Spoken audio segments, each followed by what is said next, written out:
Bonjour mes belles âmes, bienvenue dans la guidance du jour pour ce lundi 7 octobre. On va regarder tout de suite la carte tendance avec le tarot. Donc la première carte, c'est les amoureux.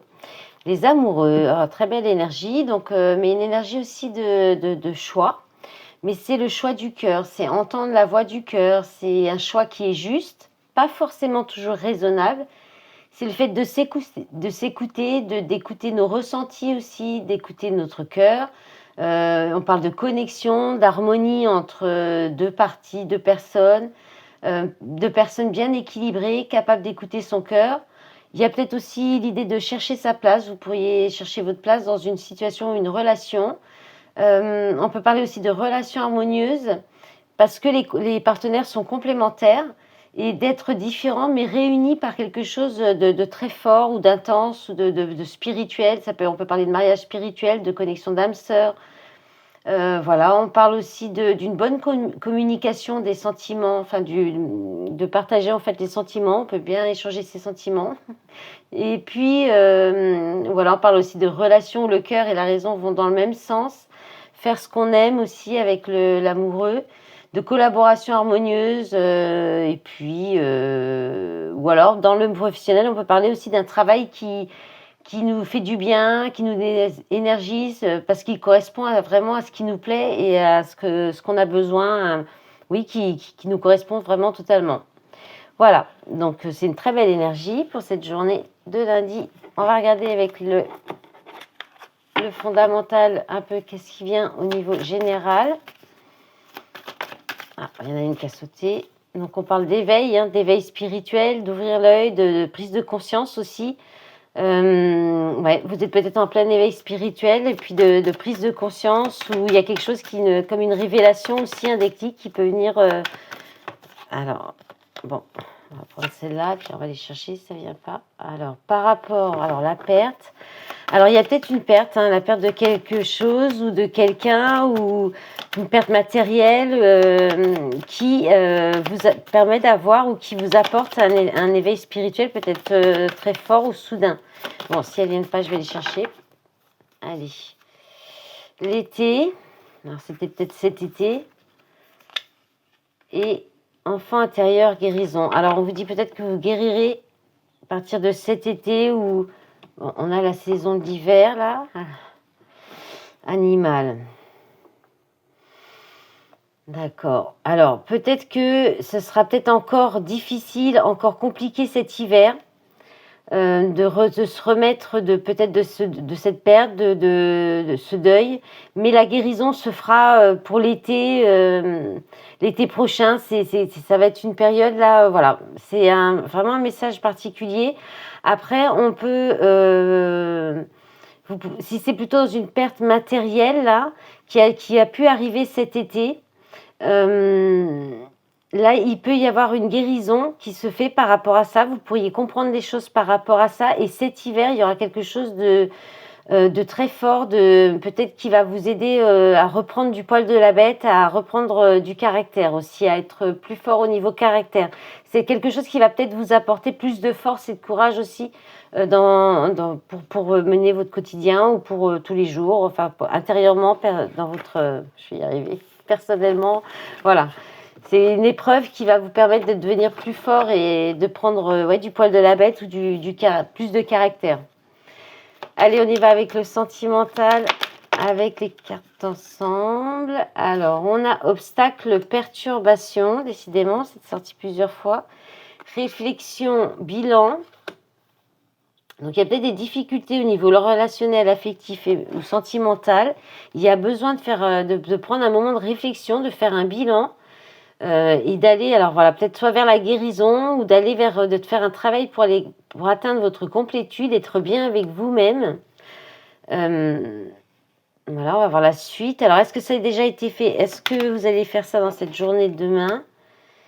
Pardon, libération pour vous et pour l'autre. Oui, c'est pour vous. Vous devez vous libérer de peut-être quelque chose qui s'est mal passé dans le passé ou alors tout simplement être dans la complétude, être bien avec vous-même pour pouvoir aller vers une relation ou rencontrer quelqu'un ou refaire revenir le calme et le bien-être dans la relation. À la coupe, on a déplacement, même si je suis distant, je t'observe, distance, trajet, sexualité intense ou manquante, désir. Bon, il pourrait y avoir quand même, là peut-être qu'il peut y avoir de la visite pour une relation passionnelle ou pour quelque chose qui vous passionne ou qui vous donne envie. Peut-être le désir aussi de retourner vers les autres. Vous avez peut-être besoin de faire ce bilan, cette période de réflexion, de vous sentir bien avec vous-même, voilà, avant de pouvoir et de vous libérer de quelque chose qui vous pèse, avant de pouvoir aller vers d'autres relations. C'est peut-être ça aussi. Ou alors une petite visite pour une relation plutôt légère, on va dire. Alors, les énergies. On va commencer par le masculin. Masculin spirituel, je m'intéresse à la spiritualité, je me sens connecté à l'univers.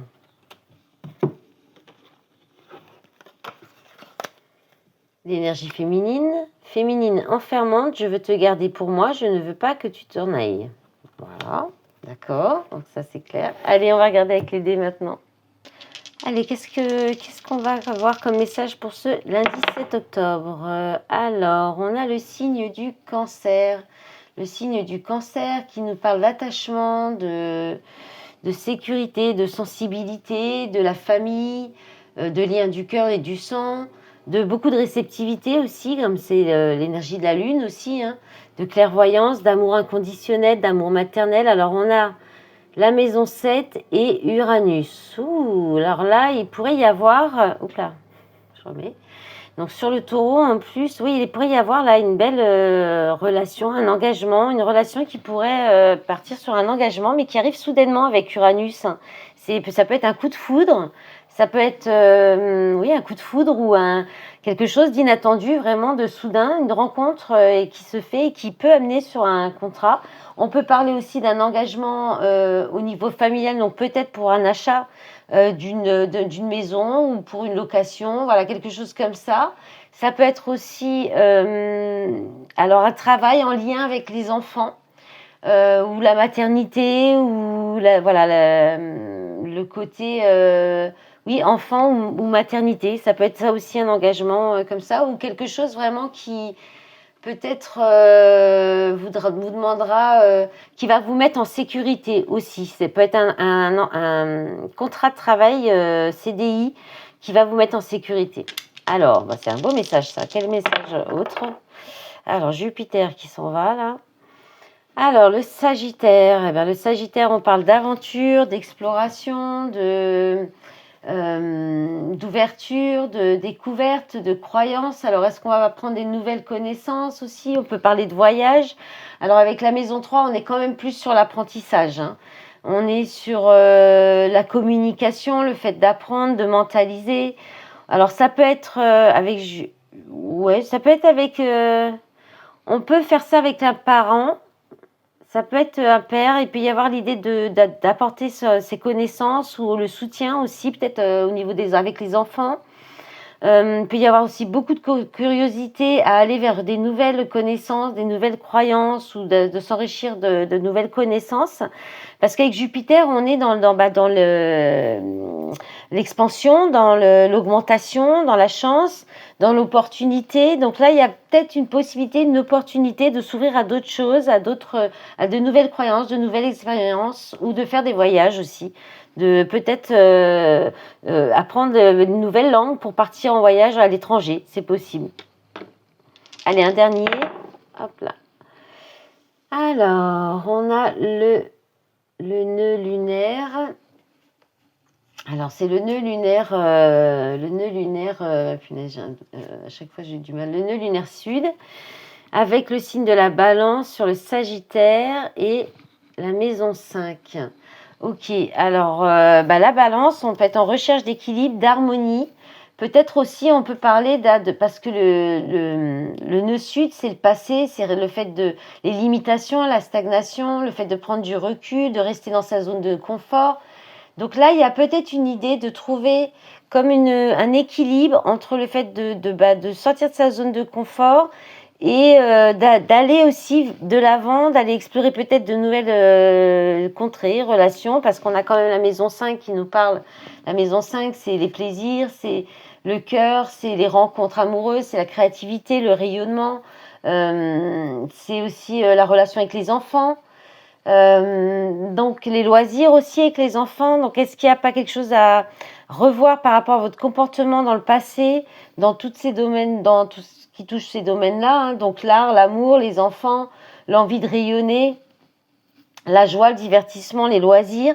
Il y a peut-être quelque chose là, vous allez peut-être avoir envie de sortir de votre zone de confort, mais tout en peut-être pas en gardant quand même un équilibre dans votre vie, ou n'y allant peut-être pas trop d'un coup aussi. Voilà, ou alors on peut parler aussi de retrouver de l'harmonie et du bien-être avec les enfants ou avec des personnes du passé, aussi avec un amour du passé. Il peut y avoir un retour aussi d'un amour du passé. Bon, et bien on est bien là déjà.